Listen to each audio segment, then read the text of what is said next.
Avant de conclure, permettez-moi de vous soumettre des réalités. Seulement des réalités que nulle voix dans cette salle ne pourrait contester. Commençons par la première réalité. Imaginez-vous des graines identiques, même espèce, même potentiel, mais qui sont plantées sur des terres différentes. La première est plantée dans une terre tellement riche, protégée et fertile. Et la deuxième, elle est plantée dans une terre sec, brûlante et aridée. À votre avis, laquelle de ces deux graines fleurira? La réponse n'a rien à voir avec les graines, car la cause principale vient de la terre où elle est cultivée. Alors, dans ce cas, j'aimerais poser... Non, avant de poser une question, je veux prendre un autre économiste américain qui a aussi prouvé une vérité qui est tellement bouleversante que je n'aimerais pas que vous les ratez aujourd'hui. Je ne sais pas si vous le savez, Jeffrey Sage, un économiste américain, et aussi les conseillers de l'ONU l'avaient prouvé en disant quoi? Un enfant né dans un pays pauvre, enclavé, sans ressources, ne fait pas avec sa seule volonté de s'en sortir de cette contrainte qui lui a été imposée par les destins, la nature.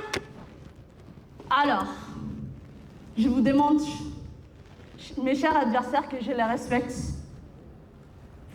pourriez-vous me citer un seul pays parmi les pays les plus pauvres du monde qui s'est relevé de la pauvreté seulement par la volonté de ses citoyens sans une aide extérieure? Je reviens à ma deuxième réalité. Des chercheurs dans les universités Harvard, Princeton, ont dit quoi? La pauvreté n'est pas seulement l'absence de la richesse, mais elle est quoi? C'est une taxation silencieuse de l'esprit, c'est-à-dire un impôt silencieux sur les cerveaux. Vous imaginez? Là, on parle les santé mentale. Je ne sais pas si vous me comprenez, mais il y a la plupart des Djiboutiens qui font face à cette contrainte. On les voit qui sont bien habillés dans les quartiers, mais on ne sait pas ce qui se passe dans leur tête. À cause de quoi? À cause des difficultés qu'ils font face chaque jour. Il y a combien de parents, combien des hommes vivantes dans ce monde, à Djibouti, sans passer par les pays extérieurs, qui font face chaque jour à des difficultés financières? Les soirs, ils n'arrivent même pas à dormir en disant quoi? Ils se demandent comment il va nourrir sa famille demain. Est-ce qu'il manque de volonté, il manque de courage ou de mérite? Si on parle de la volonté et du courage et des mérites, les ouvriers, les gens qui font le plus de travail, le plus pénible, le plus dangereux, et pourtant qui sont le moins payés, ils allaient être riches aujourd'hui. Pourquoi ils sont restés dans la pauvreté? Parce qu'ils n'ont pas eu de la courage ou ils n'ont pas eu de la volonté? Je vais vous dire, selon ces chercheurs, ils ont prouvé qu'elle affecte la santé mentale. Alors, comment pourrions-nous demander à une personne qui est déjà détruite mentalement de construire son avenir alors qu'il n'a même pas la capacité de rêver?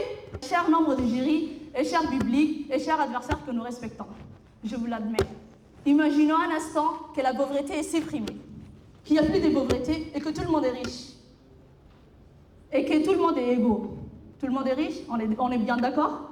Alors, puisque personne n'a besoin d'exercer les métiers les plus pénibles, comme les maçons ou bien la construction, je ne vais pas rentrer dans les détails, et les moins payés et les plus dangereux, qui allait exercer ce genre de travail? Ou bien, qui allait travailler pour l'autre, puisque personne n'a besoin de le survivre? Dans cette réponse, on constate que le système économique même n'est pas conçu pour supprimer la pauvreté, mais l'utiliser autrement.